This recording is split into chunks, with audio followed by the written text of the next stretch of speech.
लगेचच क्षेत्ररक्षण लावून घ्यायचं आहे MS किंग या संघाने।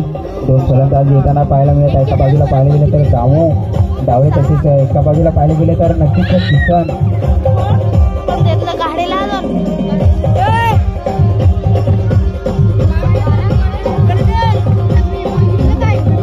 नक्कीच